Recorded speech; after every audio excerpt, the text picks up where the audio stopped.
행하는 자와 말 잘하는 자.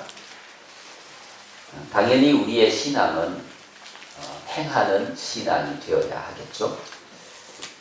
행하는 신앙을 하는 자들은 그들의 신앙의 중심이 말씀에 있고 또 하나님 중심이고 성령의 이끄심을 받기 때문에 말씀에 순종해서 행동하는 신앙을 가지지만, 말을 잘하는 사람들은 자기 중심의 신앙관을 가지고 있습니다. 그래서 행함이 아니라 말로 자기 신앙을 표현할 때가 많이 있습니다. 말을 너무 잘하기 때문에 처음 만나는 사람들은 그가 굉장히 신앙이 좋은 것으로 오해할 수도 있습니다. 다른 사람을 넘어지게도 하고 다른 사람의 신앙을 회방하기도 합니다.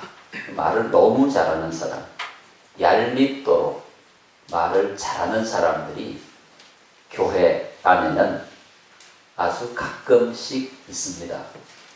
제 주변에도 말을 아주 잘하는 분이 계십니다. 말을 너무 잘하기 때문에 그분을 처음 만나는 사람은 그분이 굉장히 신앙이 좋은 것으로 섬김과 나눔으로 예수님의 제자로서의 삶을 살아가고 있는 훌륭한 신앙인으로 생각하지만 조금만 시간이 지나면 그의 말이 전부 거짓이라고 하는 것을 알게 됩니다. 여러분, 우리는 말을 잘하는 자가 되어야 합니까? 아니면 하나님의 말씀을 행동으로 실천하는 자가 되어야 합니까? 오늘 우리가 사순절을 보내면서 우리의 신앙의 형태가 어떤 것인지를 한번 생각해 볼 필요가 있습니다. 말로 신앙생활을 하는 자가 될 것이냐, 아니면 행함으로 신앙생활을 하는 자가 될 것이냐. 당연히 우리는 행함으로 신앙생활을 하는 자가 되어야 합니다. 주님을 사랑합니다. 말하지만 주님을 사랑하는 행함이 우리의 생활 가운데 없다면 그 말은 거짓이 되고 말 것입니다. 그래서 우리는 우리의 생활 속에서 말로 고백하지만 하나님 사랑합니다. 하나님이 최고입니다. 저는 주님의 은총을 사모합니다. 성령과 함께 동행하기를 원합니다. 라고 말하지만 그 말이 우리의 삶 속에서 우리의 행함을 통해서 증명이 되어야 된다는 것이죠. 내가 주님을 사랑한다고 말하는 만큼 내 삶 속에 주님을 사랑하는 행함이 있어야 하고, 주님이 최고입니다 라고 말하는 그 신앙 고백 속에 내 실제 삶 속에서도 주님이 최고로 고백이 되고 행함이 되는 그런 신앙이 될 때 그 신앙이 좋은 신앙이라고 할 수가 있는 것입니다. 여러분, 오늘 본문을 보면 참 이해할 수 없는 말들이 있어요. 한 여자가 매우 귀한 향유 한 옥합을 가지고 나와서 식사하시는 예수의 머리에 부었다. 그런데 제자들이 8절에 보니까 제자들이 보고 분개하여 이르되 무슨 의도로 이것을 허리하느냐. 여러분, 우리가 그 광경을 한번 생각을 해 보십시다.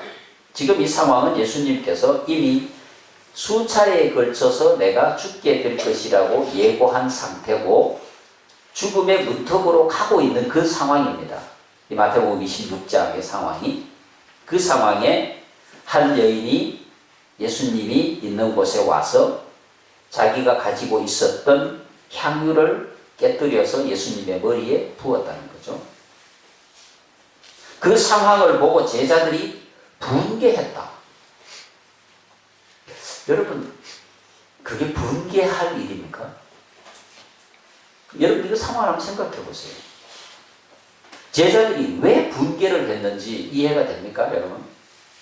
그리고 제자들이 이렇게 얘기를 했습니다. 이것을 비싼 값에 팔아 가난한 자들에게 줄 수 있었겠도다. 그리고 8절, 9절에 무슨 의도로 이것을 허비하느냐? 무슨 의도로? 여러분, 이 여인이 무슨 의도가 있었겠습니까? 아마도 개인적으로 예수님께 받은 은혜가 굉장히 컸을 것입니다. 예수님께로부터 받은 은혜가 컸기 때문에 무엇을 드려도 아깝지 않습니다. 이 여인에게 있어서 여러분 같은 사건을 기록하고 있는 마가복음 14장 3절 이하의 말씀에 보면 14장 5절에 이 말씀을 하고 있어요. 이 향유를 300데나리온 이상에 팔아 가난한 자들에게 줄 수 있었겠도다. 이렇게 기록하고 있는 말씀을 보면 적어도 이 여인이 예수님의 머리에 부었던 향유의 가치가 적게 받아도 300데나리온을 더 받는다는 거예요.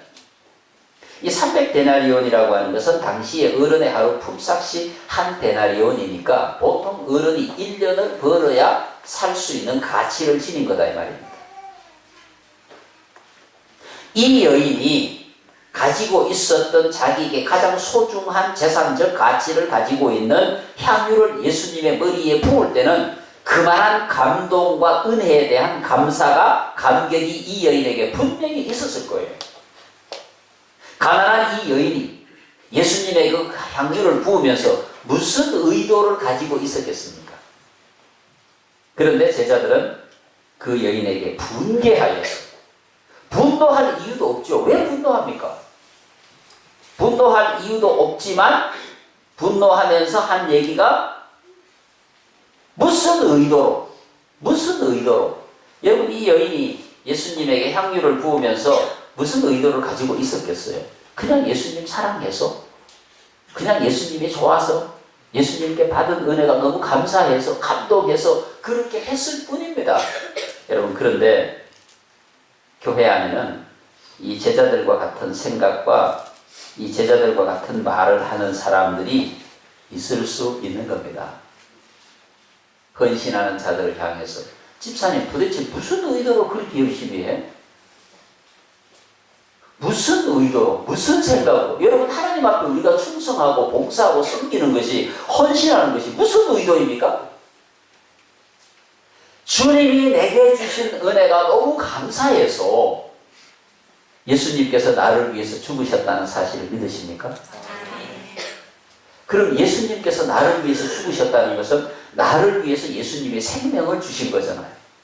나를 위해서 생명을 주시고 나를 죽음에서 생명으로 이끌어주신 그 예수님의 은혜를 생각하면 내가 너무 감사하고 감동적이고 내게 있는 무엇을 드려도 아깝지 않는 그런 은혜의 감동에 사는 내가 당연히 내가 가지고 있는 것으로 하나님 앞에 충성하고 봉사하고 헌신할 수 있는 거 아니에요? 그런 사람들에게 무슨 의도로, 무슨 목적으로? 이 말 잘하는 사람들이죠. 여러분 창세기 3장 1절에 보면 뱀이 여자에게 이렇게 얘기를 합니다. 하나님이 참으로 너희에게 동산에 있는 나무의 열매를 먹지 말라 하시더냐.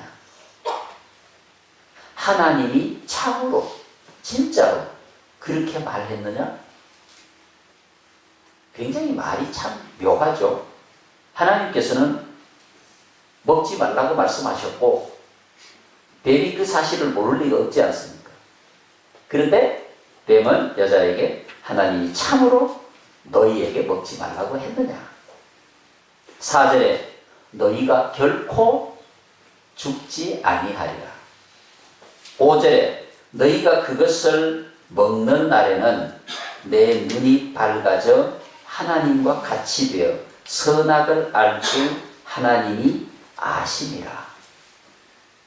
여러분 이 말을 분석해보면 하와가 빠져나갈 수 없는 유혹의 내용이 그 말 속에 담겨 있는 거예요. 사람들이 말을 정말 묘하게 꼭 그런 것만은 아니야, 집사님. 꼭 그런 것만은 아니라. 말 잘하는 사람. 그렇게 함으로써 다른 사람들의 신앙을 무너뜨리고 흔들리게 하고 이런 사람들이 교회 안에 있을 수 있는 거죠. 아무것도 자기는 하지 아니하고 열심히 헌신하고 수고하고 봉사하는 자들에게 집사님 열심히 섬기고 봉사하면 복을 받겠지만 꼭 그런 것만은 아니야. 어떻게 생각하세요? 그 말을 들으면 그런 것 같아요. 네, 그럴듯한 거예요. 꼭 그런 것만은 아니야. 여러분, 이 뱀과 같이 하와를 유혹하는 말들을 하는 무리들이 교회 안에 얼마든지 있습니다. 갈라디아 교회도 그런 무리들이 있었잖아요. 바울이 그들 때문에 얼마나 격하게 얘기를 합니까? 에베소 교회 안에도 그런 사람들이 있었거든요. 오늘 제자들도 그랬잖아요. 도대체 무슨 의도로 허비하느냐? 주님께로부터 받은 은혜에 감사해서 감동해서 즐거워서 기뻐서 너무 그 은혜를 갚을 길이 없어서 그렇게 값나가는 비싼 향유를 간직해 오던 이 여인이 예수님의 머리에 그것을 부었는데 제자들은 이 헌신을 보면서 분개했다고. 이 말이 됩니까? 무슨 의도로 이것을 허비하느냐? 요한복음 12장 6절에서 같은 사건을 이렇게 기록하고 있어요. 이렇게 말함은 가난한 자들을 생각함이 아니요 그는 도둑이라. 돈 괴를 막고 거기 넣는 것을 훔쳐가니라. 요한은 이렇게 자기의 생각을 쓰고 있는 겁니다. 그러니까 제자들이 이렇게 말하고 있는 것은 정말로 그것을 팔아서 가난한 자들에게 주면 좋겠다 그런 생각이 아니라 그걸 팔아서 돈 괴에 넣으면 그걸 훔쳐가려고 요한이 그렇게 해석한 거죠. 여러분, 우리는 우리의 신앙이 행하는 신앙이 되어야 합니다. 여러분, 그렇죠? 행하는 신앙. 우리의 말로 하나님 사랑합니다. 하나님 위해서 죽을 수도 있습니다. 하나님, 저는 하나님을 너무 사랑합니다. 주님 중심으로 살 것입니다. 나는 교회를 사랑합니다. 이런 말이 아니라 행함으로 주님 앞에 헌신하고 충성하고 섬길 줄 아는 그런 믿음의 생활이 우리에게 있어야 됩니다. 야고보서 2장 21절에 우리 조상 아브라함이 그 아들 이삭을 제단에 바칠 때에 행함으로 의롭다 하심을 받은 것이 아니냐. 내가 보거니와 믿음이 그의 행함과 함께 일하고 믿음이 그의 행함과 함께 일하고 믿음은 행함이 있을 때 온전케 된다는 거죠. 행함으로 믿음이 온전하게 되었느니라. 야고보서 2장 26절 영혼 없는 몸이 죽은 것 같이 행함이 없는 믿음은 죽은 것이니라. 아멘.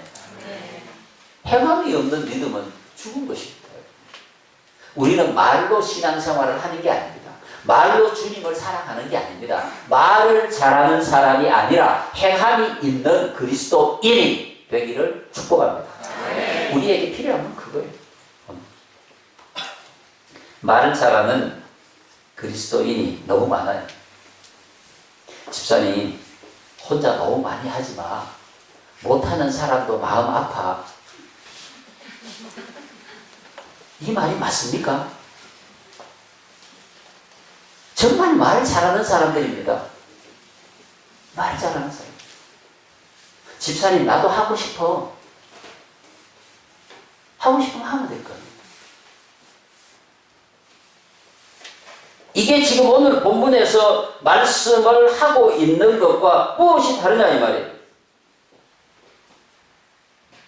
우리가 하나님 앞에 내가 받은 은혜가 커서 내가 받은 기쁨이 감동이 너무 커서 죽은 자 가운데 있는 나를 살려주셨으니 너무 기뻐서 감동해서 얘는 뭐든지 열심히 충성하고 싶고 봉사하고 싶고 함께 나누고 싶고 그것이 우리의 마음인데 오늘 이 제자들처럼 시비를 거는 겁니다. 봉사하는 자를 시비를 걸고 헌금하는 자를 시비를 걸고 충성하는 자를 시비를 걸고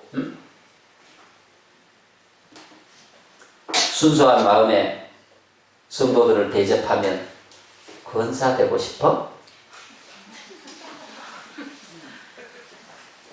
자기 머릿속에 있는 생각이 그거밖에 안 되니까. 여러분 우리는 정말 말을 너무 잘하는, 다른 사람이 들으면 정말 그럴듯한, 그래서 섬기지 못하게 하고 봉사하지 못하게 하고 사랑하지 못하게 하고. 어떤 교회가 예배당 건축을 하는데 항존직들이 모여서 이렇게 얘기를 했대요. 우리가 헌금을 똑같이 합시다. 장로님들은 얼마를 하고 권사님들은 얼마를 하고 안수집사님들은 얼마를 합시다. 이제 항존직들이 모여서 이제 그렇게 의논을 했다는 거예요. 왜냐하면 금액이 다르면 성도들이 생각할 때 누구는 믿음이 좋고 누구는 믿음이 나쁘고 또 누구는 헌금을 많이 했고 헌금 많이 했는지 적게 했는지 어떻게 알아요? 그걸 다 공개해요? 공개하지 않잖아요. 그럴듯한 인간의 말로 여러분 헌금이라고 하는 것은 헌금을 어떻게 정해서 합니까? 그럴 수가 없는 거잖아요. 각자의 믿음이 다르고 각자의 형편이 다르고 어떤 사람은 100만 원을 해도 자기의 생명처럼 헌금을 하는 것이 될 수도 있고 어떤 사람은 더 많은 액수를 해도 그에게 결코 부담이 되지 않고 아무것도 아닌 그런 상황이 있을 수도 있는 거잖아요. 예수님께서 분명히 말씀하셨잖아요. 과부의 동전 2립을 자기의 전 재산을 들여서 한 큰 헌금이라고 말씀하시지 않았어요. 근데 어떻게 헌금을 동일하게 정해서 하냐 이 말이에요. 그럴듯한 사람의 말로 의논을 해가지고 믿음이 다르고 형편이 다른데 여러분 우리가 교회 안에서 신앙생활을 하면서 정말 우리의 말로 인하여서 다른 사람의 마음에 아픔을 주고 다른 사람의 마음에 상처를 주고 열심히 헌신하고 봉사하는 자를 하지 못하게 만드는 그런 자가 되어서는 안 되는 거죠. 우리의 믿음은 행함으로 증명이 되는 거예요. 내가 주님을 사랑합니다 말하지만 주님을 사랑하는 행함이 있을 때에 그게 증명이 될 수 있는 거죠. 여러분 우리가 기도하는 것, 우리가 하나님 앞에 고백하는 것, 주님이 너무 좋아서 여러분 오늘 이 여인이 그러지 않았겠어요? 왜 안 아까웠겠어요? 자기의 일평생에 모았던 전 재산을 예수님의 머리에 부어버렸는데 그때 이 여인이 아까운 생각이 들었다면 그렇게 할 수 있었겠습니까? 아니었을 겁니다. 분명히 이 여인은 예수님에게 표현할 수 없는 어떤 큰 은혜를 경험했을 테고 그 은혜 때문에 전혀 아깝지 않게 예수님의 머리에 부어서 예수님의 장례를 준비했는데 제자들은 그 상황을 보면서 분개해서 도대체 무슨 의도가 있습니까? 무슨 의도가? 그냥 예수님에게 받은 은혜가 커서 감사해서 감동해서 그걸 팔아서 가난한 자들에게 주면 좋겠다 이렇게 생각하는 이 제자들의 모습을 보면서 오늘 우리가 신앙생활을 하면서 이렇게 변질되어서는 안 되겠다. 우리 마음속에 있는 감사와 기쁨이 그저 좋아서 그저 커서 주님의 십자가에 감동해서 그저 열심히 봉사하고 섬기고 그래서 행함이 있는 그리스도인, 예수님의 제자가 되는 그리스도인, 말이 아니라 행함으로 하나님께 영광을 돌리는 그리스도인, 그게 우리 사순절의 신앙 훈련이 아닐까요?